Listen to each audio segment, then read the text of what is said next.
ഞങ്ങളുടെ ഊര് മൊട്ടമൂടാണ്. മൊട്ടമൂട് ഊരിലെ കാണി സമുദായത്തിൽപ്പെട്ടവരാണ് ഞങ്ങൾ. അഗസ്ത്യാർ കൂടവുമായി തൊട്ട് കിടക്കുന്ന പൊന്മുടി മലയുടെ താഴ്വരയാണ് നമ്മൾ താമസിക്കുന്നത്. ഞങ്ങൾക്ക് ഓണം എന്നൊക്കെ പറഞ്ഞാൽ നാട്ടിലുള്ളത് പോലെയൊന്നുമല്ല. ഞങ്ങൾക്ക് കുറേ വ്യത്യസ്തമായിട്ടാണ് ഓണം ആഘോഷിക്കുന്നത്. പൊന്മുടി എന്ന് പറയുമ്പോൾ തന്നെ അതിനൊരു ഞങ്ങളെ സംബന്ധിച്ചൊരു പെരുമയും ഒക്കെ ഉള്ളതാണ്. മലദൈവങ്ങൾ പൊന്നൊക്കെ ഉണക്കിയിട്ട് ഇങ്ങനെ സൂക്ഷിച്ചു വച്ചിരിക്കുന്ന ഒരു സ്ഥലമാണ് പൊന്മുടി. ഞങ്ങളെ സങ്കല്പത്തിലുള്ളതും ഞങ്ങളെ മലദൈവന്മാരൊക്കെ നിറയെ അവിടെ പൊന്മുടി മലയിലുണ്ട്. ആ വിശ്വാസത്തിലാണ് ഞങ്ങൾ ജീവിച്ചു പോണത്. ആ ഒരു സത്യത്തിലാണ് ഞങ്ങളിന്നും ജീവിച്ചു പോണത്. അപ്പം ഞങ്ങൾക്ക് ആചാരവും വ്യത്യസ്തമാണ്. ഇപ്പോൾ ഓണമൊക്കെ ആയിരുന്നാലും നാട്ടുമ്പുറത്തുള്ളത് പോലെയല്ല ഇവിടെ. ഞങ്ങൾക്ക് ഒരുപാട് കളികളും കാര്യങ്ങളും ഒക്കെ ഇവിടെ ഉണ്ട്.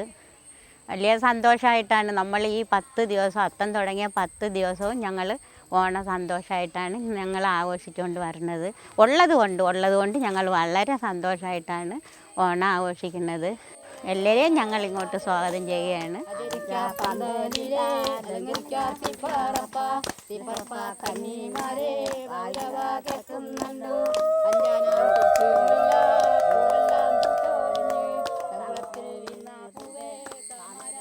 കേരളത്തിൻ്റെ തെക്കേയറ്റത്ത് പശ്ചിമഘട്ട മലനിരകളുടെ ഭാഗമായി തിരുവനന്തപുരം ജില്ലയിൽ ഉൾപ്പെടുന്ന പൊന്മുടി വനമേഖല.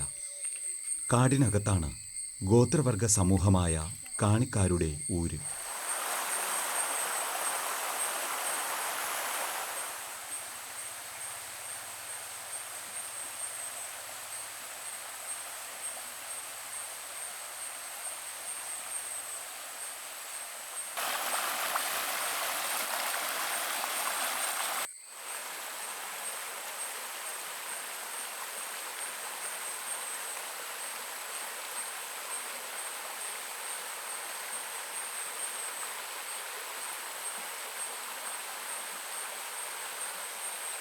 വാമനപുരം നദിയിലേക്ക് ഒഴുകിയെത്തുന്ന കല്ലാറിൻ്റെ കരയിലെ വനഭൂമികയിൽ അനേകം പച്ചമരുന്നുകളുടെ സമൃദ്ധിയുണ്ട്. അപൂർവമായ ഔഷധ സസ്യങ്ങൾ കാണിക്കാരുടെ പാരമ്പര്യ വൈദ്യത്തിൻ്റെ ചേരുവകളാണ്.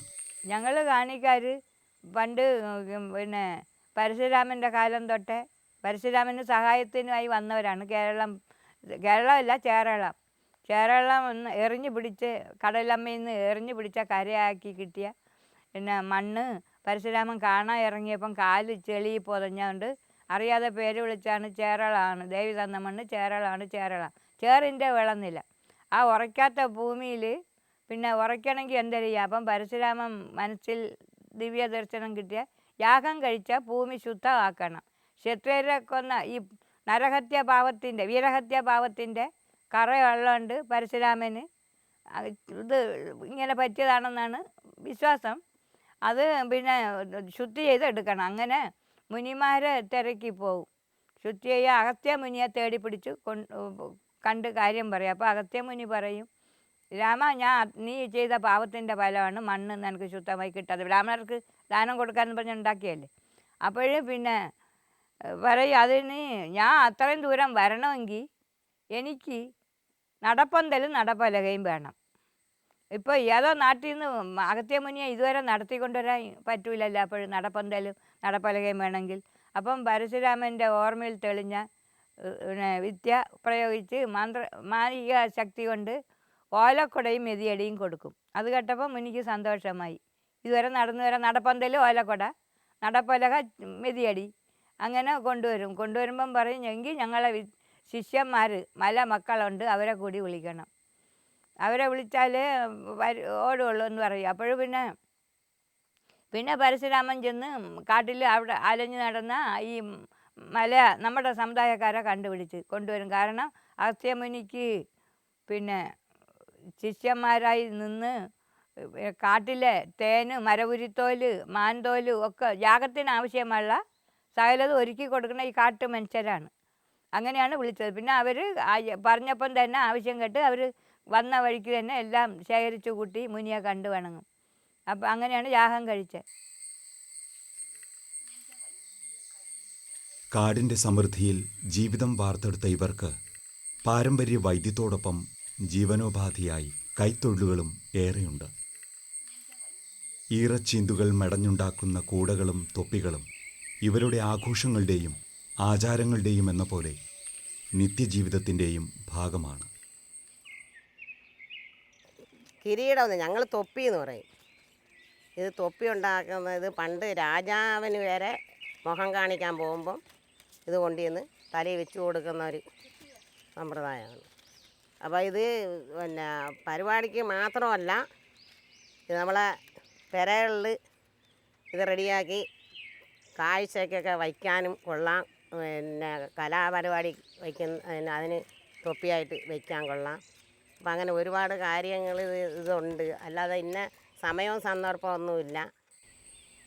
അത്തം പിറക്കുമ്പോൾ തന്നെ ഊരിൽ ഓണാഘോഷത്തിൻ്റെ കാഴ്ചകൾ ഒരുങ്ങിത്തുടങ്ങും.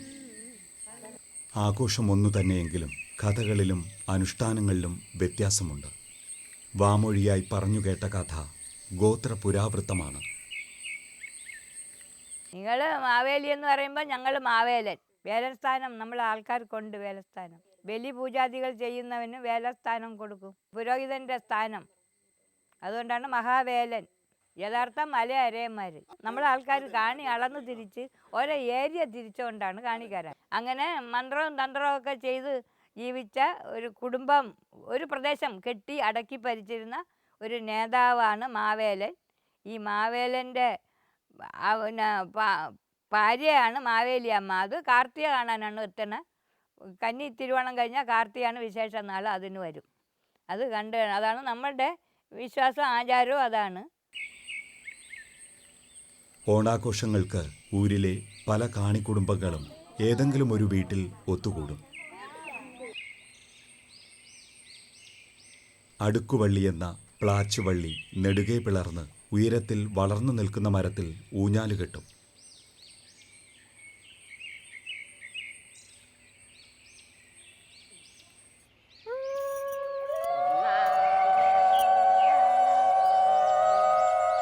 ഊഞ്ഞാലാടുന്നതിനു മുമ്പ് വായ്ക്കുരവയോടും പാട്ടുകളോടും കൂടി ഊഞ്ഞാൽ തീറ്റ കൊടുക്കും. ഇത് 7 വട്ടം ആവർത്തിക്കും. എന്നിട്ട് ഊഞ്ഞാലിലിരുന്ന് ആടാൻ തുടങ്ങും. വെളുപ്പാൻ കാലത്തും സന്ധ്യനേരത്തും ആരും ഊഞ്ഞാലിലാടില്ല. ആ സമയങ്ങളിൽ മൺമറഞ്ഞു പോയ പിതൃക്കളും കാടുകാക്കും മൂർത്തികളും വന്ന് ഊഞ്ഞാലാടുമെന്നാണ് വിശ്വാസം.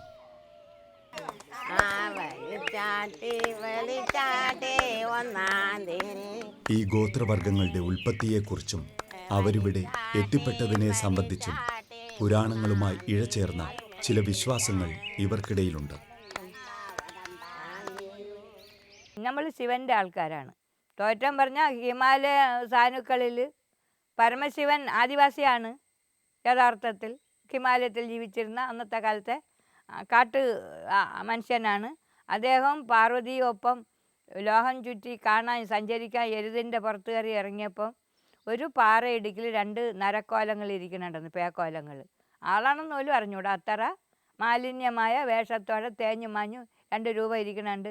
ഭഗവാൻ വായിക്കിടന്ന വെറ്റില താമ്പൂല ഊരി കൊടുത്തിട്ട്, നിങ്ങൾ ഇന്ന് മുതൽ പിന്നെ ചത്തും കൊന്നും പിടിച്ചു തിന്നും കാലം കഴിക്കുവാൻ, നിങ്ങൾക്ക് അതുമൂലം സന്തതി പരമ്പര വർദ്ധിക്കട്ടെ എന്ന് അനുഗ്രഹം കൊടുത്തെന്ന്. എന്നുവെച്ചാൽ നമ്മളും ചാവും, മൃഗങ്ങളെയൊക്കെ പക്ഷികളായാലും കൊന്നു പിടിച്ചു തിന്ന് വേട്ടയാടി തിന്നണം. അങ്ങനെ നിന്നപ്പോൾ ഇവർ പിന്നെ ഈ രൂപം മാറി മനുഷ്യരൂപമായി, പിന്നെ വസ്ത്രങ്ങൾ ഉടുക്കേണ്ടായി, ഓരോന്ന് പടിപടിയായി വന്ന് അവസാനം ഇവർ വില്ലും അമ്പും ഉണ്ടാക്കാൻ പഠിച്ച് കാട്ടിൽ കയറി നിരത്തി ഇവർ എഴുത് തകർത്തൊക്കെ നടക്കും.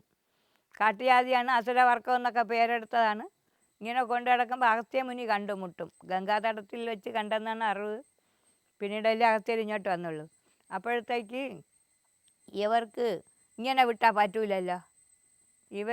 ഇങ്ങനെ വിട്ടാൽ ഭൂലോകം മൊത്തവും നശിപ്പിക്കും, ഉള്ള പ്രാണികളെ അത്രയും. പിന്നെ പിടിച്ച് കൊന്നു വാരിക്കൊണ്ട് നടക്കണമെന്ന് പറഞ്ഞുകൊണ്ട് മുനിക്ക് ഒരു മര്യ മനസ്സിൽ വൈരാഗ്യം തോന്നി. ഇദ്ദേഹം വില്ലും അമ്പും പിടിച്ചു വാങ്ങി, നിങ്ങൾ ഇന്ന് മുതൽ ഉച്ചിമേൽ പൊള്ളും വെയിലേറ്റ് നെറ്റിമേൽ വേർവൈ ചിന്തി കാടും മലയും അലയിഞ്ച് കിടക്കും താളോ തകരയോ വേരോ കായോ മന്ത്രം ചെയ്ത് ആയുസം പോറ്റുവിനെന്ന് പറഞ്ഞ് ശാപം ഇട്ടിങ്ങനെ തലയിൽ അടിച്ച് ഇങ്ങനെ വരം കൊടുത്തത് കൊണ്ടാണ് ആദിവാസികൾ ഇന്ന് തടിയന്മാരും പൊക്കന്മാരും ഇല്ലാതെ ഇങ്ങനെ കുറുകിപ്പോയെന്നാണ് വിശ്വാസം. നമ്മുടെ ഐതിഹ്യ കഥ പറയുന്ന കാണിക്കാരുടെ വാമൊഴി. അങ്ങനെയാണ് അഗസ്ത്യ മുനി ശിഷ്യന്മാരായി. വില്ലു അമ്പുവിനും പകരം കൊക്കര എന്ന ഉപകരണം ഉണ്ടാക്കി കൊടുക്കും. ചാറ്റിയും പാടിയും അതിനുള്ള മന്ത്രങ്ങളും പറഞ്ഞു കൊടുക്കും. ചാറ്റിയും പാടിയും പിടിച്ച് കാടും മലയും അലഞ്ഞ് തിന്നാനാണ് പറഞ്ഞത്. പൊള്ളുന്ന വെയിലായാലും മഴയായാലും കാടും മലയും അലഞ്ഞ് കിട്ടുന്ന വേറെ എന്തെങ്കിലും മതി, ഇലയോ തോല എന്തെങ്കിലും കിട്ടുന്നെങ്കിൽ തിന്ന് കാലം കഴിക്കാൻ. ഊരിൽ ഓണാഘോഷങ്ങൾ തുടങ്ങണമെങ്കിൽ മലദൈവങ്ങൾക്കും കുലദൈവങ്ങൾക്കും പടുക്ക വച്ച് പ്രാർത്ഥിക്കണം. ദൈവത്തിനെ വിചാരിച്ച് അതിന് നെല്ല് പുഴുങ്ങി വറുത്തെടുത്ത് ഉരലിലിട്ടിടിച്ച് അവിലാക്കിയെടുക്കണം.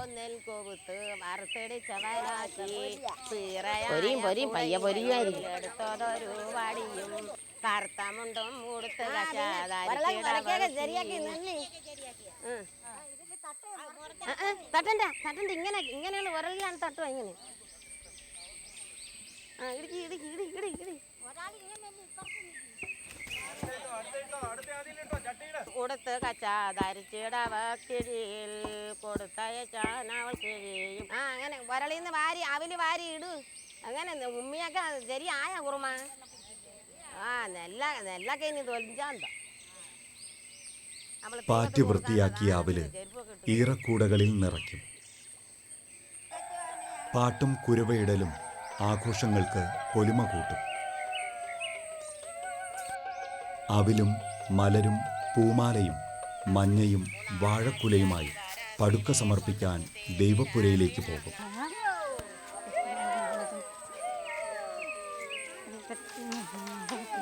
മുളം തണ്ടിൽ കൊട്ടിപ്പാടിയും കുരവയിട്ടും കാട്ടുവഴികൾ പിന്നിട്ട് പടുക്ക സമർപ്പണത്തിന് കാടിനു നടുവിലുള്ള ദൈവപ്പുരയിലെത്തും.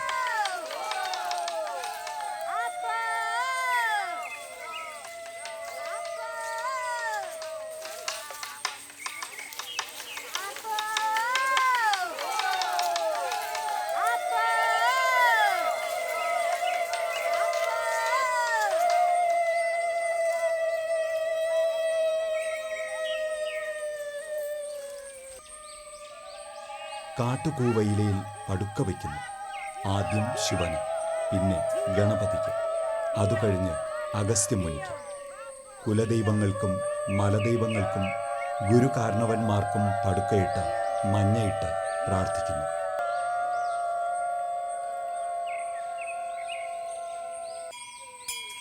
അനേകം വിശ്വാസങ്ങൾ ഊരിലെ ആചാരങ്ങളിലും ആഘോഷങ്ങളിലുമുണ്ട്. വാമന 5 അവതാരം. പിന്നെ അത് പുരാണത്തിൽ പറയുന്ന മഹാബലിപുരം എന്ന് പറയുന്നത് ഇവിടെ അല്ലല്ല, നർമ്മദയുടെ തീരത്താണ് മഹാബലി യാഗശാല നടത്തിയതായിട്ടൊക്കെ പറയണം. അത് കേരളവുമായിട്ട് ബന്ധപ്പെടാൻ സാധ്യതയില്ല. കേരളം പരശുരാമൻ്റെ കാലത്ത് എറിഞ്ഞു പിടിച്ച മണ്ണാണെങ്കിൽ അതിന് ശേഷമുള്ള ചതിവിൻ്റെ കഥയാണ് ഇവർ പുരാണവുമായിട്ട് ബന്ധപ്പെടുത്തി ഇങ്ങനെ കൊണ്ടാടുന്നതെന്നാണ് എനിക്ക് ഉള്ള കുറച്ച വിശ്വാസം. മാവേലിയുടെ ഭരണത്തിൽ അസൂയ മൂത്ത ആര്യവർഗക്കാർ പിന്നെ ഇതിന് അവരുടെ സമുദായത്തിൽപ്പെട്ടവരെ കൊണ്ടുവന്ന് കൊക്കയിൽ എറിഞ്ഞു കൊന്നോ, ചെളിക്കുണ്ടത്തിൽ, അന്ന് നാട് ചെളിക്കുണ്ടമാണ്, ചെളിക്കുണ്ടത്തിൽ ചവിട്ടി കൊന്നതോ ആവാനാണ് സാധ്യത. അതാണ് എനിക്ക് കിട്ടുന്ന അറിവ്. മഹാവിഷ്ണുവിൻ്റെ ജന്മനാളാണ് തിരുവോണം എന്ന് പറയുന്നത്. പുരാണത്തിലും പറയുന്നത് അതാണ്. അന്ന് ഈ മാവേലിയുടെ പേരിലൊരു ഘോഷം ഉണ്ടാക്കി. ആര്യന്മാർ വരമൊരി കണ്ടെടുത്തവർ ചരിത്രം ആക്കി എടുത്തപ്പോൾ കഥ മാറ്റി മറിച്ച് അത് അന്നും ഇന്നും അങ്ങനെയാണ്. നമ്മുടെ ആദിവാസികൾ എവിടെയും എല്ലാ കാര്യത്തിനും മുൻപേ വേണം അവരുടെ കാര്യം നേടുമ്പോൾ അവരെ അടിച്ചമർത്തണ ഒരു സ്വഭാവ രീതി ഇന്നും ഉണ്ട്, പണ്ടുമുണ്ട്. മാവേലിയെ കൊന്നപ്പോൾ ഇവർ വന്ന് എഴുത്തുകാർ ഇങ്ങനെ ഒരു നാളുണ്ടാക്കി.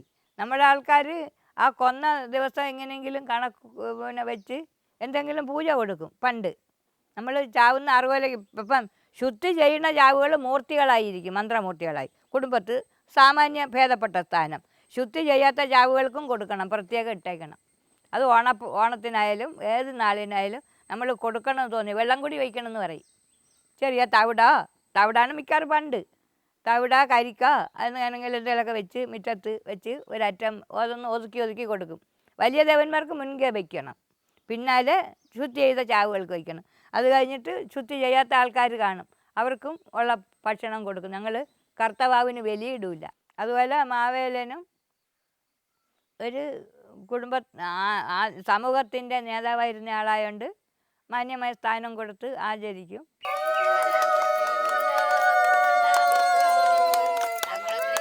കാട്ടുപൂക്കൾ നുള്ളി പൂക്കളം തീർത്തിരുന്ന ഊരുമുറ്റങ്ങളിൽ ഇപ്പോൾ നാട്ടുപൂക്കളുടെ പൂക്കളം. കാട് കയറിപ്പോയി കാട്ടുപൂക്കൾ പറിക്കാൻ വനനിയമങ്ങൾ പാലിക്കുന്നു. ഓണാഘോഷത്തിന് മാറ്റുകൂട്ടാൻ ഒട്ടേറെ പാട്ടുകളും നൃത്തങ്ങളും കാണിക്കാരുടെ തനത് സംസ്കാരമായി നിലവിലുണ്ട്.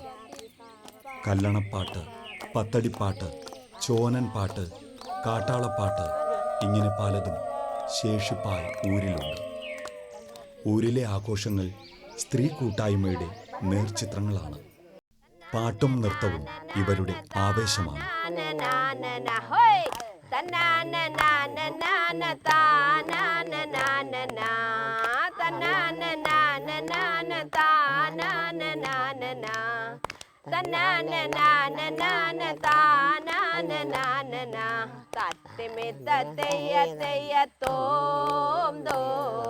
തത്തുളങ്ക തിങ്കിണ തത്തൈത്തോം തക തക തത്തിമിത്ത തെയ്യത്തോം തോം തത്തുളങ്ക തിങ്കിണ തത്തൈത്തോം ചേലുടനെ കൈകൾ നിപ്പി കുമ്മി പാടണമിരുവശവും ചാടി തക തക ചേലുടനെ കൈകൾ കൂപ്പി കുമ്മി പാടണമിരുവശവും ചാടി തത്തിമിത്ത തെയ്യത്തോം തോം തത്തുളങ്ക തിങ്കിണ തത്തൈത്തോം തത്തിമിത്ത തെയ്യത്തോം തോം തത്തുളങ്ക തിങ്കിണ തത്തൈത്തോം കണ്ണ ഉണ്ണി കണ്ണ ഓടി വന്നിടൂ കണ്ണ ഓടി വന്നിടൂ ഓടക്കുഴലൂതി ഊതി മുന്നിൽ വന്നിടൂ കണ്ണ ഉണ്ണി കണ്ണ കിണ്ണമൊന്നു കളിച്ചിടുവാൻ വന്നിടൂ കിണ്ണത്തിലെ നോട്ടമൊന്നും വിട്ടുപോകല്ലേ കണ്ണ ഉണ്ണി കണ്ണ ഓടി വന്നിടൂ കണ്ണ ഓടി വന്നിടൂ. കാട്ടിൽ കഴിഞ്ഞിരുന്ന കാട്ടുകാണിക്കാർ നാട്ടുസമ്പർക്കത്തിലൂടെ കാടും നാടും ഇടകലർത്തിയ ആചാരങ്ങളിലേക്കും വിശ്വാസങ്ങളിലേക്കും മാറിയിട്ടുണ്ട്. ഈ മാറ്റങ്ങൾ സദ്യവട്ടങ്ങളിലും ദൃശ്യമാണ്. കാട്ടുകൂവയിലയിൽ വിളമ്പുന്ന ചോറും കാട്ടിലെ കിഴങ്ങുകളും പച്ചക്കറികളും ഉൾപ്പെട്ട ഒരു കറിയുമെന്ന പരമ്പരാഗത രീതിയിൽ നിന്ന് നാക്കിലയിൽ വിളമ്പുന്ന തനത് ഓണസദ്യയിലേക്ക് എത്തി നിൽക്കുന്നു ഇന്നത്തെ രീതികൾ.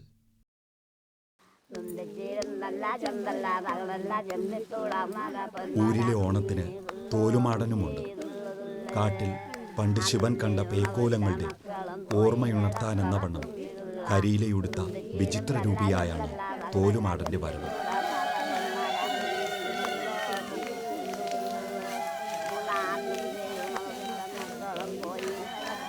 ദേഹം നിറയെ ഉണങ്ങിയ വാഴയില കൊണ്ട് പൊതിഞ്ഞ് മുഖപ്പാളയും അണിഞ്ഞാണ് തോലുമാടാൻ തയ്യാറാവുന്നത്. വടക്കൻ കേരളത്തിൽ ശാലിയപ്പൊറാട്ടിൽ കണ്ടുവരുന്ന വാഴപ്പോതിയുമായി സാദൃശ്യമുണ്ട് തോലുമാടന്. ചുവടുകൾ വച്ച് ആഘോഷങ്ങളുടെ ഭാഗമായി പോയി മറയും.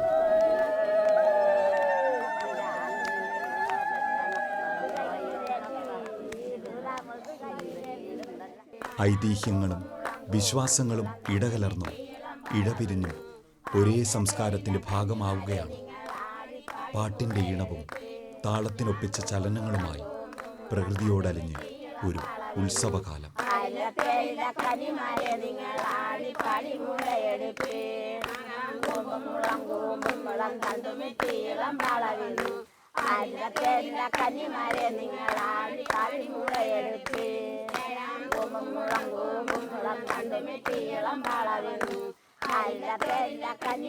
നിങ്ങൾ ആടി പാടി മുളയെടുപ്പേ.